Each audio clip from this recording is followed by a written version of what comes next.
मैं देवों के देव महादेव के चरणों में प्रणाम करती हूँ। मैं गौरी पार्वती मैया भवानी के चरणों में प्रणाम करती हूँ। मैं कार्तिक गणेश भैया के चरणों में प्रणाम करती हूँ। मैं सभी देवी दुर्गा के चरणों में प्रणाम करती हूँ।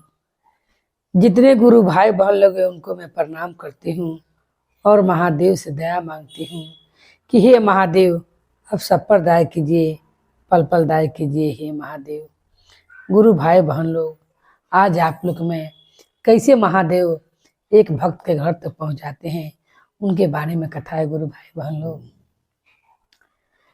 रणधीर का माता पिता का देहांत बचपन में ही हो जाता है और रणधीर का नाना नानी जो रहते हैं वो सोचते हैं कि बेटी दामाद तो रहा नहीं, एक बेटी दामाद का निशानी है, उसे मैं उसके चाचा चाची के पास ना छोड़कर अपने पास ले जाता हूँ और मुझसे पोस पाल कर बड़ा कर दूंगा। अपने योग हो जाएगा तो स्वयं वो अपना गृहस्थी संभाल लेगा। और यही सोचकर रणधीर के नाना नानी उसे अपने साथ ले जाते हैं और रणधीर को बहुत लाड़ प्यार से पोसने लगते हैं। उसे पाल पोस कर एकदम सियाना कर देते हैं। एक दिन रणधीर जब 10-12 साल के हो जाता है तो कुछ बहुत दूर मेला लगा रहता है और वो मेला घूमने के लिए उनका अपना नाना नानी के साथ वो जाते हैं। जब मेला घूमने जाते हैं और रणधीर का मामा मामी भी साथ में रहते हैं। मामी तो हमेशा रणधीर के देखकर कचमच कचमच करे और अपनी सास से कहे कि इन्होंने अपना बेटी को लड़का को ला कर रख लिया है और हम लोग के छाती पर मूंग दल रही हैं। ये अपने पोता पोती से इनका मन ना भरा तो अपने नाती को भी यहाँ पर लिया कर रखी है। मगर माँ वो जानती थी उनकी नानी रणधीर की, कितनी भी बहू कुछ भी बोले मगर रणधीर की नानी पर तनिक भी असर ना हो, क्योंकि जानती थी कि मैं इसे कहूँ भेज नहीं सकती हूँ और मैं इसे अपने इसको चाचा चाची के भरोसे में छोड़ नहीं सकती हूँ। इसीलिए रणधीर के नाना नानी अपनी बहू को बात को बर्दाश्त करे और उसे पोस पाल कर अपना हाथे खाना पीना खिलाए। अपने जानती थी कि मेरी बहू इसे खाना में भी कमी करेगी, इसीलिए नानी हमेशा अपना हाथ से खाना निकाल कर दे कि मेरे नाती को खाना में कम ना हो। कहा जाता है गुरु भाई बहन लोग कि मुंह से शुद्ध आदमी को हमेशा ज़्यादा प्यारा होता है। उसी तरह नानी को उनका नाती बहुत ही प्यारा था। एक तो बेटी दामाद नहीं था उनका। एक दिन मामी मामा सोचते हैं कि क्यों ना मैं जा रहा हूँ मेला घूमने। तब वो कहते हैं अपना भगना से कि माँ मैं इससे भी ले जाता हूँ। मामी फिराक में रहती है कि मैं दूर के धाम पर मेला लगा वहाँ जा रहा हूँ तो ये उसे वहीं पर ले जाकर छोड़ दूंगा। इसे घर मालूम ना चलेगा तो फिर घर पर आएगा कैसे। मामी यही मन में विचार करके और अपनी सास से बहुत प्रेम से बात करती हैं और कहती हैं कि माँ जी अगर मैं कहूँगी और ना कहूँगी तो आप सोचिएगा कि मेरे नाती को घुमाने नहीं ले गई। से मैं हम लोग जिस धाम पर जा रहे हैं वो बहुत भारी मेला लगा हुआ है, आप अगर कहें तो मैं रणधीर को भी ले जाती हूँ और घुमा के ले आती हूँ। रणधीर के नाना नानी शुरू से ही महादेव के बहुत बड़े भक्त थे और महादेव के नाम का हमेशा सुमरन करते थे और उनसे हमेशा दया मांगते रहते थे अपने नाती के लिए। रणधीर की नानी सोचती है कि आज क्या बात है कि बहू जो हमेशा मेरे नाती को देखकर कचमच कचमच करती है आज वो घुमाने ले जाने के लिए कह रही है। वो माना कर देती हैं और कहती कि नहीं नहीं जाओ बहू तुम लोग जाकर घूम कर आओ, इसे छोड़ दो कहाँ ले जाओगी। मगर रणधीर जब मेला के नाम सुनता है वो अपनी नानी से जिद करने लगता है और कहता है कि नानी जाने दीजिए, मैं भी मामा मामी के संग घूम कर चली आऊँगा, वहाँ से मैं भी चला आऊँगा घूम कर, आप कहूँ लेकर जाती नहीं हैं, मुझे जाने दीजिए। नानी के तनिक भी मन नहीं था मगर रणधीर के जीत के आगे मजबूर हो जाती है और अपना नाती को अपना बहू बेटा के साथ लगा देती है। जैसे वो धाम पर पहुँचते हैं और बहुत भारी मेला लगा रहता है। मामा का तो मन में विचार नहीं रहता है यहाँ पर भगना के छोड़ के जाना है, मगर मामी यही फिराक में आई रहती है कि रणधीर को मैं यहाँ पर छोड़कर अपना पलड़ा झाड़ लूं और मैं अपने घर द्वारे चले जाऊं, क्योंकि मेरी सास तो जब तक जिएगी तब तक ही इसको हटाएगी नहीं घर से। हम कौन उपटी लगाऊं। और यही उपटी लगाकर उसने अपना भगना के अपने साथ लिया था। इधर मामा जाता है प्रसाद लेने के लिए। तले मामी क्या करती है कि रणधीर के एक जगह चाट छोला दुकान पर चाट छोला खिलाते रहती है और कहती है कि तुम यहीं पर चाट छोला खाओ, चले हम लोग पूजा कर कर आते हैं।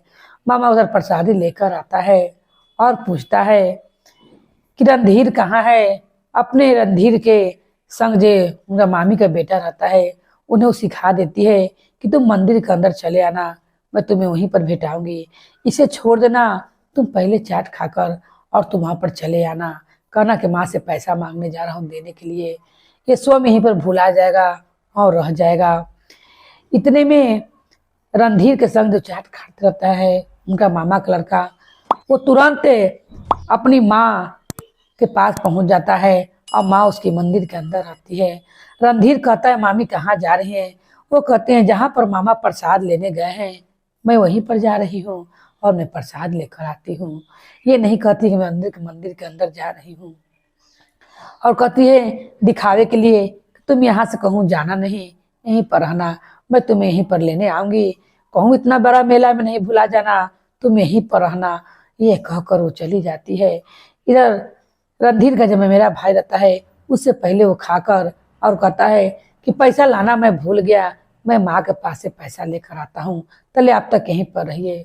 और ये कहकर वो अपनी माँ के पास चला जाता है। मामा पूछता है अपनी पत्नी से कि रणधीर कहाँ है। वो कहती हैं इकानी कहाँ चला गया। वो दिखावा करती कि मैंने उसे बहुत ढूंढा मगर वो नहीं मिला। मामा बेचारा निराश होकर और अपनी पत्नी के संगे मन उदास कर कर वो घर पर चला आता है और अंधी रोजे परी चाट वाला के पास बैठा रह जाता है कि अब मामी आएगी और मुझे लेकर चलेगी। असरा देखते देखते सांझ हो जाता है, सांझ से रात हो जाता है। अब रणधीर रोने लगता है। जिस धाम पर गए थे वो महादेव का बहुत बड़ा मंदिर था। महादेव सोचते हैं किसकी नानी इसके लिए इतना दया मांगती है मुझसे रात दिन इसकी सलामती के लिए, और वो कुछ नहीं मांगती है, अपना नाती के लिए हमेशा दया मांगती है। इधर जैसे ही रणधीर का मामा मामी घर पर पहुंचते हैं, नानी रणधीर को ना देखकर कहती है रणधीर कहाँ है। वो कहती है बहू कि माँ जी मैं क्या कहूँ, रणधीर मेला में ही घूम गया है। उसे मैंने कहा था कि यहाँ से कहूँ मत जाना, मेरे पास चले आना, मगर वो आया ही नहीं, कहीं कहाँ गुम हो गया है। इधर महादेव मंदिर से निकल कर आते हैं, एक रिक्शा वाला बनकर रिक्शा लेकर आते हैं और कहते हैं महादेव कि तुम बैठो। वो कहते हैं, रणधीर कहता है आपको किसने भेजा है। वो कहता है महादेव कहते हैं कि मैं तुम्हें घर तक पहुंचाता हूँ, मैं तुम्हारा घर का पता जानता हूँ, तुम चलो और रिक्शा पर बैठ जाओ। महादेव रिक्शा पर उसे बैठाकर और रिक्शा को महादेव लेकर जैसे रणधीर अपना द्वार पर पहुंचता है अपनी नानी से कहता है। नानी रणधीर को देखकर बहुत प्रसन्न हो जाती है और कहती है कि बेटा तुम कहाँ रह गए थे।